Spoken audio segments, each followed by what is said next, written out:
Assalamualaikum, apa kabar semuanya? Kembali lagi bersama kita di channel Lilin Putih. Sebelumnya jangan lupa subscribe, like, dan share untuk membantu kita berkembang lebih jauh.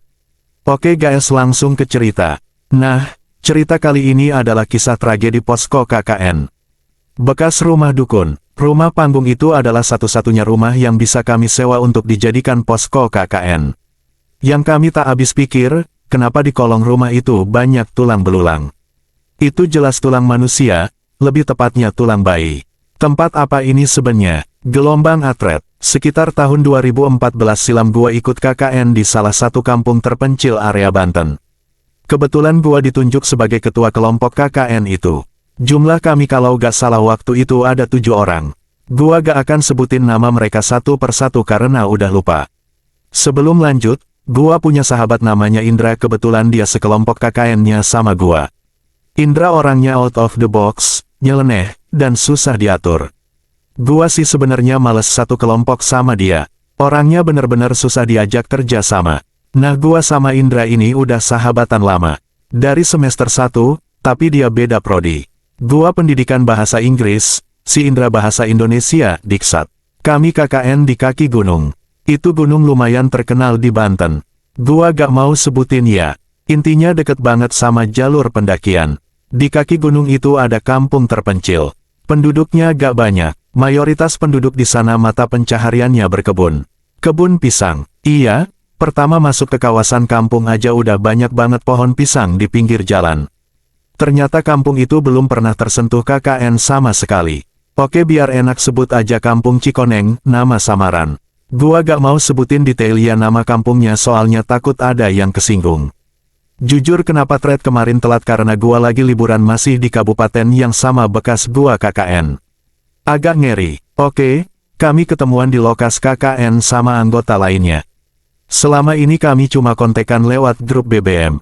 Nah, di kampung itu susah banget nyari rumah sewa buat dijadiin posko KKN. Cuma ada satu rumah yang lama gak dihuni. Itu rumah panggung, tapi bentuknya rapih dan terawat. Sorry lagi di tengah laut, sinyal hilang-hilangan. Oke, rumah panggung tempat kami KKN itu rapih dan terkesan elit. Gak kayak rumah panggung kebanyakan. Toiletnya aja pakai toilet duduk. Katanya itu punya orang Jakarta yang jarang banget ditempatin. Di bawah rumah panggung itu ada bekas kolam ikan. Corannya masih kokoh, cuma udah gak dipakai jadi banyak sampahnya. Kami nyewa rumah itu murah banget, sebulan cuma Rp600.000. Kami bayar via transfer dan gak pernah ketemu sama pemilik rumahnya. Pak Lurah di kampung itu yang ngasih PIN BBM si pemilik rumah. Setelah tahu harganya murah, kami langsung transfer. Deal, rumah itu jadi posko KKN. Seharusnya waktu itu gua gak asal milih rumah. Mungkin kejadian ini gak akan pernah gua alami. Hari pertama, kami kedatangan DPL, Dewan Pembina Lapangan, WIS dosen dari kampus gua. Namanya Bu Ira, dia cuma kasih nasihat dan arahan ala kadarnya. Sepenuhnya Bu Ira serahin semuanya ke gua sebagai ketua kelompok. Soalnya waktu itu kebetulan Bu Ira lagi hamil. Nanti ibu akan terus pantau via online. Ogi harus kasih laporan tiap hari ke ibu ya tentang kegiatan kalian, kata Bu Ira. Iya Bu, timpal gua. Di kelompok gua cuma ada cewek 2 orang. Satu Mbak Dewi, dia bidan yang lagi menempuh kuliah S1 jurusan kesehatan masyarakat. Mbak Dewi ini agak jarang tinggal di posko. Sekalinya tinggal, dia akan bawa anaknya yang masih balita ke posko. Kata Mbak Dewi, di rumah gak ada siapa-siapa, suaminya juga kerja di luar kota. Nah, yang anggota cewek satu lagi namanya Meldi. Dia yang paling cerewet, tapi kalau gak ada Meldi waktu itu, mungkin kelompok gua gak makan wakakak. Dia pinter masak, tangs. Mel dulu udah masakin kita selama sebulan. Malam pertama tinggal di rumah itu, gua mulai ngerasain aura yang janggal. Rumah itu terkesan mengerikan walaupun dalamnya rapi. Gua ngadain meeting jam 7 malam. Gua bilang ke anggota KKN, jangan macem-macem di rumah ini. Tugas kita cuma KKN. Jaga nama baik kampus, kata gua. Semua ngangguk kecuali Indra. Diketawa kecil ngeliat gua sok jadi pemimpin. Teman berengs asteriska emang. Malam pun semakin larut. Gua tidur, nah sekitar jam 2 dini hari. Ada yang mainin kuping kanan gua. Geli banget, gua sadar, tapi males melek. Ngantuk berat waktu itu. Indra jangan bercanda gua ngantuk. bentak gua sambil merem. Gua pikir itu si Indra, tapi yang mainin kuping gua itu gak berhenti. Kayak ditoel-toel, gua pun bangun dalam posisi duduk. Indra diem, bentak gua, tapi gua lihat si Indra sama teman-teman lainnya tidur dalam posisi berlawan arah. Jadi posisi kaki mereka di kepala gua. Lanjut guys, itu malam pertama gua nginep di posko KKN. Besoknya gua gak cerita apa-apa ke mereka. Gua gak mau mereka takut. Jam 7 pagi, gua sama tim lainnya mendatangi kantor desa. Kami mau mengajukan program KKN diantaranya adalah pemberantasan buta Quran. Soalnya di kampung itu sama sekali tidak ada guru ngaji. Kata masyarakat, ustadz di sana sudah lama meninggal dan tidak ada penerusnya. Kalian yakin mau mengadakan program baca Quran? Tanya Pak Tolib, dia kepala desa yang menaungi kampung terpencil itu. Iya Pak, jawab gua. Saya sebenarnya sudah menyuruh masyarakat untuk memasukkan anaknya ke pengajian yang ada di kampung tetangga. Tapi mereka tidak mendengarkan saran saya, kata Pak Tolib. Nah, mungkin karena jaraknya jauh, Pak. Nanti biar kami yang buka kursus mengaji, ucap gua. Ya sudah, tapi kalau ada apa-apa, segera hubungi Bapak ya. Kalian jangan bertingkah macam-macam di kampung itu. Siap Pak Tolib, terima kasih atas bantuannya Pak, kata gua sambil tersenyum ramah. Sorenya, gua dan teman-teman mulai sosialisasi ke masyarakat soal pengajian. Mereka kayak gak antusias sama sekali. Gua bingung gimana caranya agar orang tua di sana mau menyuruh anaknya buat belajar ngaji. Guys, gua punya ide. Kita patungan aja, setiap anak yang ikut ngaji bakal dapat amplop, saran gua ke teman-teman. Patungan lagi, Indra protes. Iya Indra, kalau gak gitu mereka gak akan mau belajar ngaji. Gak banyak kok amplopnya, 2.000 aja per anak, kata gua. Gua setuju, ucap Meldi. Bener kata Ogi, kayaknya cuma uang yang bisa bikin mereka mau ngaji, timpal Sutardi, dia adalah salah satu anggota KKN. Setelah patungan, gua langsung ambil toa pengeras suara. Dan bilang ke warga, malam ini bakal ada pengajian anak-anak. Yang ikut bakal dapat amplop duit. Gua teriak-teriak di tengah kampung. Jam berapa pengajiannya kak? Tanya emak-emak. Jam 7 malam bu, jawab gua. Ampuh. Ide gua bener-bener manjur. Banyak anak kecil yang antusias datang ke pengajian. Jumlah mereka sekitar 10 orang. Lumayanlah untuk awal-awal. Nanti gua harap bakal bertambah lagi yang mau belajar ngaji. Pengajian pun dimulai. Gua dan teman-teman ngajarin anak kecil di kampung itu soal aksara Arab. Pelajaran dasar. Tapi tiba-tiba aja, gua ngedenger bunyi ledakan dari bawah kolong rumah. Duar. Bunyinya cukup keras sampai keluar asap dari celah-celah depan rumah. Nak pulang, warga berdatangan menjemput anak mereka. Wajah para warga itu ketakutan. Ada apa ini? Tanya Meldi. Indra, cek kolong rumah, pinta gua. Gua takut anjir, timpal Indra. Gua berdecak kesal. Segera gua nyalain senter HP. Cahaya senter gua arahkan ke kolong rumah. Gua lihat ada sosok lelaki yang terbaring di sana. Wajah lelaki itu hitam, matanya putih. Dia noleh ke gua. Astagfirullah. Gua kaget. Ada apa? Tanya teman-teman gua. Gua diem. Napas gua ngos-ngosan. Gak ada apa-apa, jawab gua. Serius lu? Bentak Indra. Iya gak ada apa-apa. Itu gua lihat ada bekas korek gas. Kayaknya meledak tadi. Makanya kalian kalau ngerokok, koreknya jangan dijatohin ke kolong rumah, ucap gua. Jujur gua gak mau teman-teman gua takut. Bisa-bisa bubar nih KKN. Aing geus ngomong kadaria. Ulah ngayaken pangajian. Tengah dengesih, kata lelaki yang rumahnya berhadapan dengan posko KKN kami. Artinya, saya sudah kasih tahu, jangan ngadain pengajian. Kalian gak denger sih. Begitu kata si bapak dengan wajahnya yang marah. Kami semua diam, gak ada yang berani ngomong. Si bapak itu pun masuk ke dalam rumahnya sambil membanting pintu. Gimana Gi? Tanya teman Indra. Jangan mundur, besok kita ngadain pengajian lagi, timpal gua. Kan udah gak ada muridnya Gi, kata Meldi.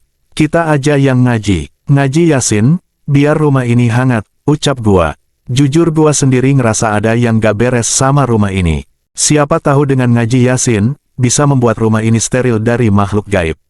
Teman-teman gua ngangguk. Malam pun merangkak naik. Gua jengkel sama Indra dan teman-teman lainnya. Mereka bukannya tidur, malah main gapleh. Guys, jangan gitulah. Kita lagi di kampung orang. Jaga sikap, tegur gua.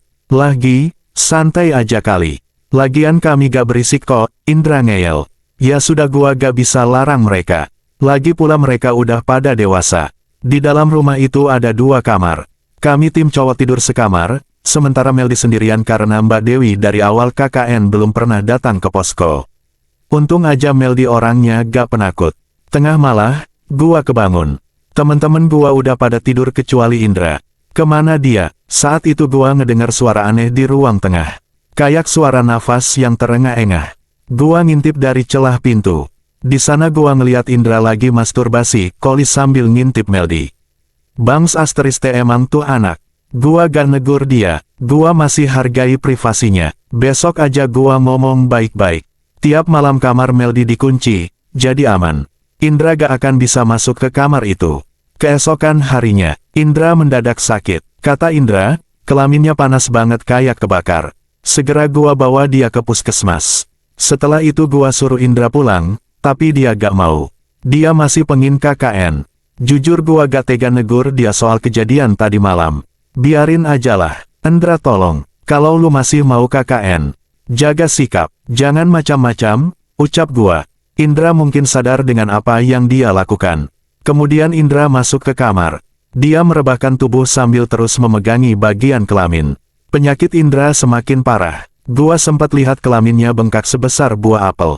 Itu kayak mau pecah. Indra meringis kesakitan. Gua udah coba manggil beberapa mantri perawat, tapi mantri di desa itu gak mau datang. Mereka kayak ketakutan. Besok, kita bawa Indra ke rumah sakit aja, kata gua. Semua orang setuju, tapi sebelum Indra dibawa ke rumah sakit. Keesokan harinya Indra hilang, entah kemana. Semua kacau. Gua gak berani ngasih tahu DPL soal kejadian ini. Kami udah cari Indra kemana-mana, tapi gak ada. Warga kampung gak mau bantuin kami untuk mencari Indra. Mereka diam saja. Gua udah lapor ke kepala desa, tapi jawabannya kurang memuaskan. Coba cek di rumah dia. Siapa tahu Indra pulang, kata kepala desa. Gua udah nelpon adiknya Indra, si Indra gak ada di rumah. Kemana dia? Bersambung, lanjut besok Igi. Berhari-hari kami mencari Indra, bahkan kami melibatkan orang pintar untuk menemukan keberadaan Indra. Sorry guys, baru mulai lagi. Gua baru ada energi buat lanjutin thread ini. Perkara Indra belum ketemu, sekarang Meldi sering kesurupan. Dia sering banget ketawa-ketawa sendiri tanpa sebab. Kadang Meldi nangis. Kami yakin ada jin yang mempengaruhinya. Semuanya kacau. Program KKN acak-acakan. Gua gak tahu harus gimana. Meldi yang sering banget kesurupan akhirnya pulang. Dia memundurkan diri dari program KKN. Hingga di suatu malam, gua mimpi didatangin segerombolan anak kecil yang masuk ke rumah KKN gua. Anak-anak itu bilang, kami dikubur di kolong rumah ini. Wajah mereka pucat dan sangat mengerikan. Gua pun terbangun sambil teriak. Malam itu juga gua langsung periksa kolong rumah itu. Gua korek-korek permukaan lantai bekas kolam ikan yang udah rapuh. Di sana gua nemuin kantong-kantong kain warna hitam yang berisi janin kering. Semakin gua korek semakin banyak kantong kain itu. Buru-buru gua lari ke rumah kepala desa. Gua gedor-gedor pintu rumahnya. Saat itu jam 1 dini hari. Pak Kepala Desa pun membukakan pintu. Tampaknya dia sangat ngantuk. Pak, tolong jujur, sebenarnya apa yang terjadi sama rumah itu? Tanya gua dengan nada tinggi. Maksud kamu apa? Tanya Pak Kepala Desa. Saya nemuin ini, gua nunjukin kantong kain berisi janin kering. Wajah Pak Kepala Desa tampak pucat. Ayo masuk, ngobrol di dalam saja. Pak Kepala Desa ngajak gua buat masuk ke rumahnya. Gua duduk di kursi, gua udah gak sabar pengen tahu penjelasan Pak Kepala Desa. Sebaiknya KKN kalian dihentikan saja, kata Pak Kepala Desa. Kenapa? Tanya gua. Takutnya nanti ada korban lagi, timpal Kepala Desa. Memangnya ada apa di rumah itu Pak? Tanya gua. Itu bekas rumah dukun yang gantung diri. Timpal Pak Kepala Desa. Gua kaget bukan main. Terus kenapa Bapak ngebiarin kami sewa rumah itu? Gua ngegas. Saya gak tahu kalau kalian sudah sewa di sana. Saya gak enak bilangnya. Kalau tahu dari awal, pasti saya larang, ucap Pak Kepala Desa. Saya pikir dengan dihuninya rumah itu, bakal jadi gak angker, sambung Pak Kepala Desa. Lebih dari angker Pak, tapi membahayakan, kata gua. Dukun itu awalnya menuntut ilmu hitam. Dia sengaja menghamili para pelacur lalu dia aborsi para pelacur itu dan diambil janinnya, warga tidak pernah tahu kalau janin itu ternyata dikubur di kolong rumahnya. Dia gantung diri sehari sebelum dijemput polisi, ucap Pak Kepala Desa. Gua bergidik ngeri mendengar penjelasan Pak Kepala Desa. Terus gimana teman saya si Indra Pak? Tanya gua. Nak Ogi jangan khawatir, urusan Indra biar saya yang cari. Saya akan libatkan aparat polisi juga, kata Pak Kepala Desa. Gua diam sejenak. Yang penting sekarang, bubarkan dulu KKN kalian. Pulang saja, atau cari desa lain. Keselamatan kalian paling utama, sambung Pak Kepala Desa. Gua pun ngangguk. Besok kami akan berkemas Pak, kata gua. Kami pun bubar, KKN dilanjutkan ke kelompok lain. Kami gabung dengan mereka, dan beberapa hari kemudian Indra ditemukan dalam keadaan linglung. Kata Ustadz, Indra diculik oleh makhluk gaib. Untung saja Ustadz itu berhasil menarik kembali Indra dari alam gaib. Meldi juga udah sembuh. Dia diruqyah, jinnya keluar semua. Gua sadar, gak sembarangan rumah bisa dijadikan posko KKN. Sebab kita sebagai mahasiswa gak pernah tahu apa yang pernah terjadi di rumah itu. Maka hati-hatilah, karena mereka, makhluk halus, ada di sekitar kita. Selesai. Oke guys, sekian cerita dari kami. Kita kembali esok hari di jam yang sama ya. See you.